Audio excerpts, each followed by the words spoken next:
Catch this and other podcasts of Super Talk 1270 online at supertalk1270.com. How do you keep your skin looking young? Hi, I'm Gina Norton, a licensed esthetician at LaBelle Salon and Spa. I have 30 years of experience. Everybody, we are going to be talking with Ken Sanders momentarily. He's just back from an e-bike cruise.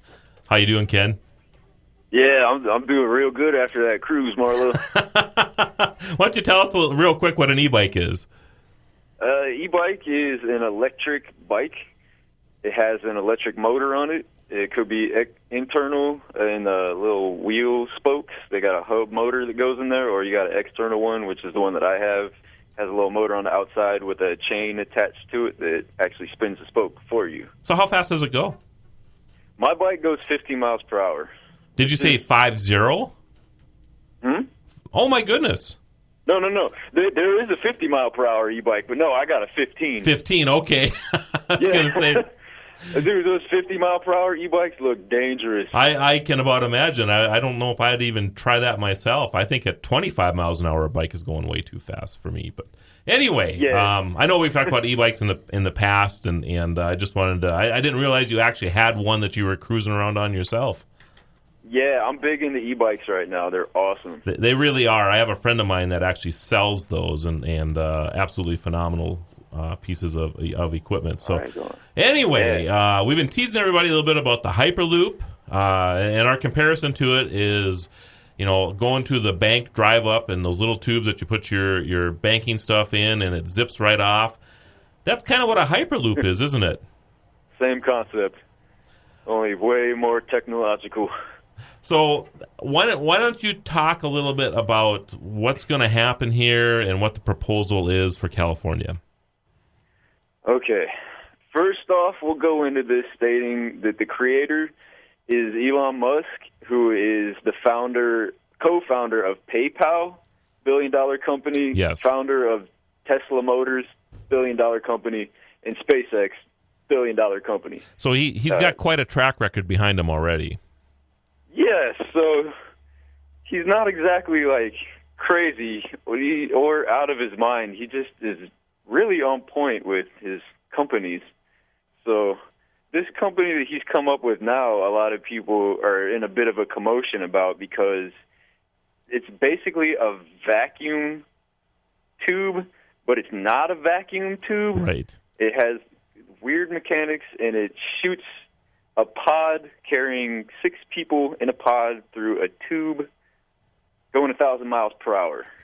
Now, they're using actually a little maglev in there, too. The tube, and I actually think this is genius, Ken, because unlike a high-speed rail or whatever that can actually go off the rail, there's no chance of happening with this here because of the tube. Yeah. That's one of the things that Elon Musk said about it, is that it's accident-proof and it's weather immune. And both of them are big points. So they're actually proposing, or he's proposing that he wants to do this between L.A. and San Francisco, correct? Correct. That's the step, you could say. Okay. And if you were to drive that right now, do you have an idea what the commute time would be? 45 minutes, I believe, is what they're saying the average commute to L.A. to San Francisco would be in a Hyperloop. Okay, and if you were to drive it right now in a car, how long would that take? 9 to 12 hours, depending on what L.A. traffic is like. So you could hop into this and have breakfast in one town and lunch in the other, basically. Yeah. Get to work. If you say you live in L.A., you have a job in San Francisco, just Hyperloop it. Work.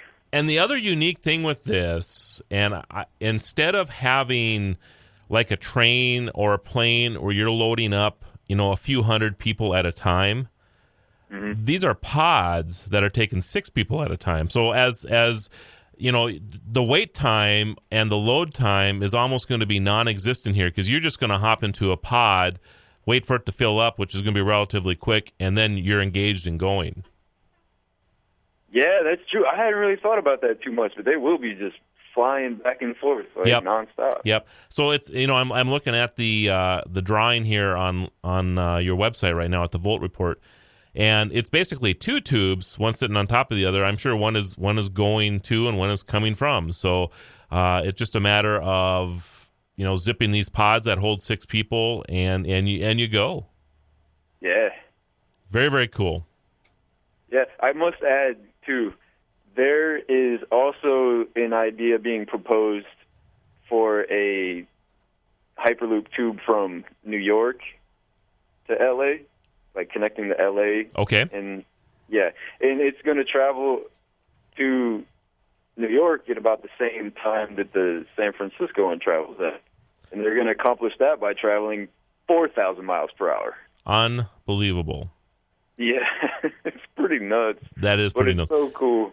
They actually have, looks like they have a thing in here that actually minimizes G-forces as well, which you would have to at that kind of speed. Yeah, you can't just go 0 to 4,000 and be cool. Exactly. You gotta pace it. I believe that's the safety in the 4,000 miles per hour transportation, is that you start at a gradual increase to 4,000 miles per hour, and by doing so, it's no different from riding in a car. Gotcha. Yeah. So, and the other thing that I think is interesting about this is that if they were to build a high-speed rail from San Francisco to L.A., they figured the cost would be about $60 billion. With a Hyperloop, it's $6 billion. It's a tenth of the cost. Right.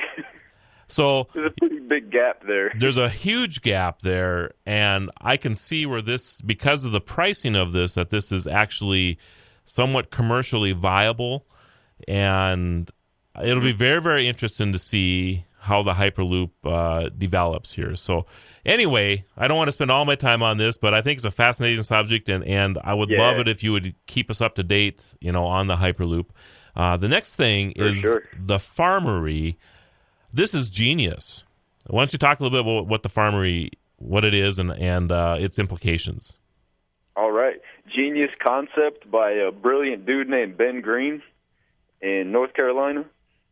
His vision is to have a marketplace, a produce market that you can pretty much build anywhere in an inner city environment, where you can buy fresh produce, and it really highlights locally grown foods and produce in the sense that the locally grown food is actually grown at the store. And he does this by placing shipping containers on a top level of his store. And in those shipping containers, he has greenhouse-style aquaponics and hydroponics, growing the food that will be being sold on the first floor. So it's a 2-story building. You got containers on the second story. They're growing food, and that food is harvested on the bottom floor. So if you go into the store and want some lettuce, it literally was probably picked half hour before you bought it. If that. Unbelievable. And I'm looking at this right now. And again, at thevoltreport.com, and I'll have links to it from the Tech Ranch, everybody. It is actually a storage container it looks just like a greenhouse, basically, but it's got all these trays inside of it. So I would imagine that, some of the trays are dedicated to strawberries, some to lettuce, some to radishes, some to whatever. And every week there's a new crop that when you go into the store, you can just have very fresh produce. Super fresh produce. So have you actually seen one of these in action someplace yet?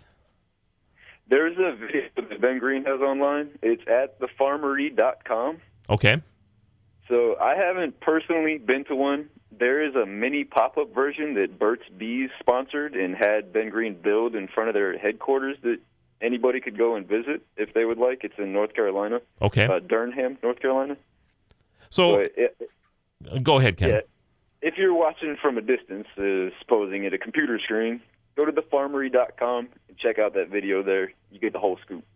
So does this allow a person in colder weather climates to maybe increase the growing season a little bit as well?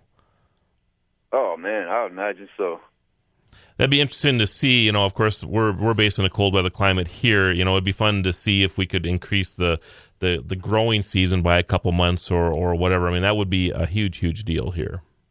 That would be great. Yeah, because I'm in Ohio, and we experience the winter time too. Sure. And to go to the Farmery down the street and get some lettuce fresh off the plant. Yeah, in March man. or something would be just absolutely crazy. Yeah. Okay, so we got the Farmery and we have the Hyperloop. Do we have anything that we can look forward to next week? Next week, we're going to be doing a highlight on public transport meets e-tickets. Okay. Electronic. Yeah, so that you don't have to have this little paper ticket that you might lose. There's some technology coming out with that we want to shed some light on. Okay, that sounds good. I actually use some of that technology right now when I check into a hotel or whatever. I think it's Orbitz that actually produces a quick little barcode or whatever now. So if you've registered, your hotel online, they actually scan that right at the when you check in, which is kind of cool. Cool and convenient. So, all right, Ken, really appreciate you being on the show again today, everybody. This is Ken Sanders from the Volt Report, thevoltreport.com, and he's got unbelievable stuff on his website all the time. We really appreciate you being on the show today, Ken. Yes, sir. All right, we'll talk to you again next week. And everybody, have a great week, and we'll be back at the same bat time, same bat station.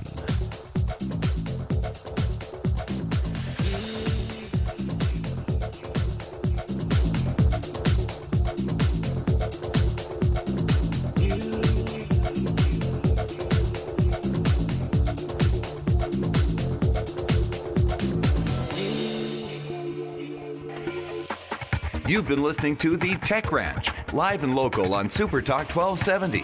Keep ahead of the trends. Tune in every Monday morning at 11 a.m. for The Tech Ranch. Exclusively here on Super Talk 1270 and online at supertalk1270.com. Podcasts of this and other shows are now available on supertalk1270.com.